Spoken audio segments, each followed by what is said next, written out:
Viajando por la cultura griega. La literatura es una de las más antiguas, prolíficas e importantes del mundo. No en vano fue en la Grecia antigua donde, podríamos decir, nació la literatura occidental, estableció el canon más imitado, que luego pasó a Roma y de allí se extendió a todos los reinos cristianos de la Edad Media. La literatura griega cuenta con un pelaye de variedades. En primer término, hay que aclarar que la literatura griega tiene su origen en su mitología religiosa. A esta etimología hay que recalcarle que a los dioses griegos se le establecieron aspectos y sentimientos humanos. La literatura griega se distingue por considerarse prácticamente original y más que tener influencia externa, es por las características de la literatura griega, que inspira la literatura de otras culturas, y en especial la latina, que se vio influenciada por su línea latina romana. Características de la literatura griega. Primera etapa. Es difícil precisar la antigüedad de la literatura griega, pero se sabe que es una de las más antiguas y completas. Existen datos que nos indican su existencia a más de 300 años antes de Cristo, y sus autores son difíciles de precisar. Los géneros literarios de la antigua Grecia se pueden dividir en dos, y es la poesía épica y la poesía lírica. La poesía épica nos dice que estas son obras que narran los hechos narrativos y se escriben en verso y fueron acompañadas de música. A estas se les denominó epopeyas y se entienden como discursos o noticias. Y la poesía lírica fue creada exclusivamente para ser cantada y elevada a ser bailada. Así la lírica, es el distintivo principal, al grado de establecerse su nombre como signo de reconocimiento. Se realizó una división entre poesía lírica popular y poesía lírica culta. Segunda etapa, el drama. Este es un segundo aspecto de la literatura griega. Su origen fue directamente la religión y posteriormente se introdujo a la política, reuniendo elementos de la lírica y épica. Comenzó con danzas religiosas, pasando posteriormente a lo que se conoció. Tercera etapa. En esta etapa surge la prosa que se desarrolla en la filosofía, las novelas, la oratoria y la historia. La prosa surgió por la necesidad de debates y explicaciones políticas. Esto influenció también el ámbito jurídico, histórico y científico.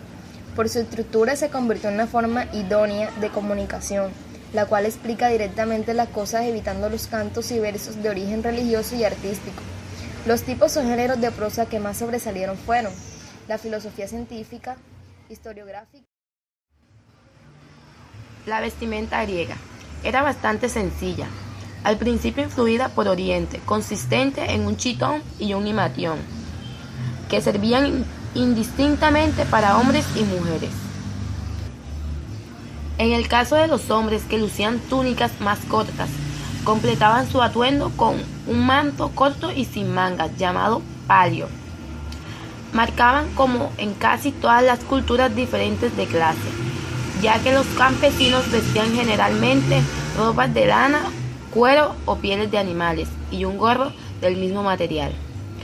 Con lino, lana y pieles resolvían estas cuestiones de vestuario, que aparentemente incluían además, como lo demuestran, la decoración de vasos, pantalones que usaban los guerreros y especies de camisetas, llamadas jalecos. Las damas griegas usaban los chitones ajustados hasta el talle, pero se hacían amplios en la falda, a través de pliegues, y decoraban sus atavios mediante joyas. La vestimenta de los guerreros tenía un fin protector. En las batallas cuerpo a cuerpo, los hoplitas se protegían con cascos, pesados escudos, sus torsos con corazas metálicas y las piernas se resguardaban con cenémides de bronce. La caballería, en lugar de cenémides, usaba polainas de cuero, igual material que se usaba para el jubón y las hombreras. El pecho se protegía con discos de bronce. Las principales características de la arquitectura griega son: primera, es una arquitectura fundamentalmente adintelada, aunque conocen la bóveda, no la utilizan. Segunda, es monumental, pero no colosal como Egipto. Tercera, Es muy equilibrada en cuanto al trazado de su plantel esforzado, es muy fácil lectura proporcionada porque todo está hecho con una medida. Cuarta, es fruto de un trabajo en equipo, lo que hace que sea una arquitectura de una gran perfección, con mucha armonía. Esto fue conseguido principalmente con la época clásica. Al ser una arquitectura armoniosa, es una arquitectura bella. Quinta, el material es fundamentalmente la piedra y dentro de ellas el mármol es la preferida, pero también se utilizaron otros materiales. En un principio se utiliza la madera o la mampostería, recurriéndose a un enuncido hecho de polvo de mármol que luego se policroma, aunque esta policromía se ha perdido. Sexta, va a llevar siempre elementos decorativos, como cenefas, rosetas, ovas, perlas, palmetas, entre otras. Los autores más importantes de esta época fueron Homero, nombre tradicionalmente asignado al famoso autor de la Ilíada y la Odisea, las dos grandes epopeyas de la antigüedad griega. Nada se sabe de su persona y de hecho algunos ponen en duda que sean de él estas dos obras. Sin embargo, los datos lingüísticos e históricos de que se dispone permiten suponer que los poemas fueron escritos en los asentamientos griegos de la costa oeste de Asia Menor, hacia el siglo IX a.C. Los autores más importantes de esta época fueron Homero, nombre tradicionalmente asignado al famoso autor de la Ilíada y la Odisea, las dos grandes epopeyas de la antigüedad griega. Nada se sabe de su persona y de hecho algunos ponen en duda que sean de él estas dos obras.